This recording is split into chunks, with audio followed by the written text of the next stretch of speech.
যদি সবকিছু বলার পর বাবা মা রাজি না হয়, তাহলে তো তোমার আমার মায়ের বন্ধুত্ব নষ্ট হয়ে যাবে। তার চেয়ে ভালো কিছু না বলেই। প্লিজ তুমি বাসে বলো। সম্ভব না।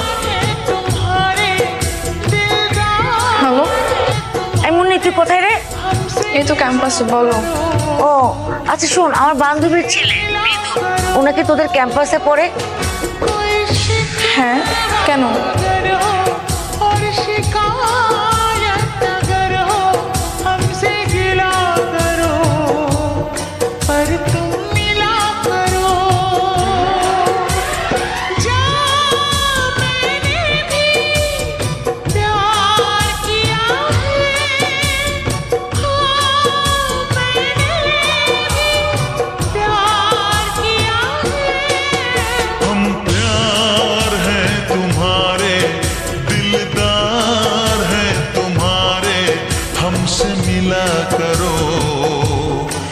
हमसे मिला करो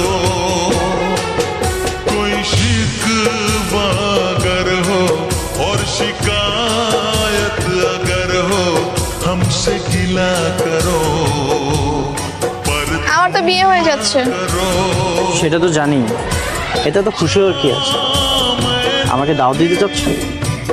হ্যাঁ, দাওয়াত তো দিতেই হবে। এটা তোমার ছোট ভাইয়ের শূন্য দেখাতা না, যে মন চাইলো আর চলে গেল। এটা তোমার বিয়ে, আর আমি সেখানে যাব? হ্যাঁ, তুমি না গেলে তো বিয়েই হবে না। আমি আর কষ্ট দুঃখ পেতে চাই না। আমি আমার কষ্ট আর আবেগ নিয়ে দূর থেকে তোমাদের জন্য দোয়া করব, তোমার ভালো থাকো। আম্মু ফোন করেছিল। তো আমার বান্ধবী রিয়ানা ফোন করেছিল, খাওয়া দাওয়া বন্ধ করে দিয়েছে, কান্নাকাটি করছে। এই মৃদুল নাকি তোকে পছন্দ করে, তুইও নাকি মৃদুলকে পছন্দ করিস? হ্যাঁ মা। তাহলে কেন আমাকে আগে বললি না? আচ্ছা, আমার বান্ধবীর ছেলের সাথে যদি তোর বিয়ে হয়, আমার চাইতে খুশি কে হতো বলতো? আমি তোর বাবাকে সব জানিয়ে দিয়েছি, তোর বাবাও রাজি। কিন্তু আমার বাবা তো অলরেডি অন্য জায়গায় বিয়ের দিন তারিখ ঠিক করে ফেলেছে। এখন কি করব? ফাইনাল পরিস্থিতি কি হয়েছে? সব ঠিক থাকবে, ডেটও ঠিক থাকবে, শুধু পাত্রের জায়গায় মৃদুল আসবে, ব্যাস। কি বলো মা? সত্যি? যা এখন গিয়ে মৃদুলের রাগ ভাঙা।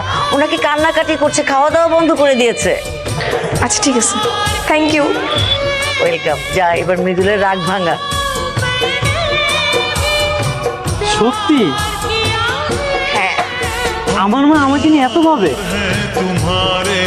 এটা তার বান্ধবীর মেয়ে, এই জন্য কোনো আপত্তি ছাড়া প্রস্তাব পেয়ে গেছে।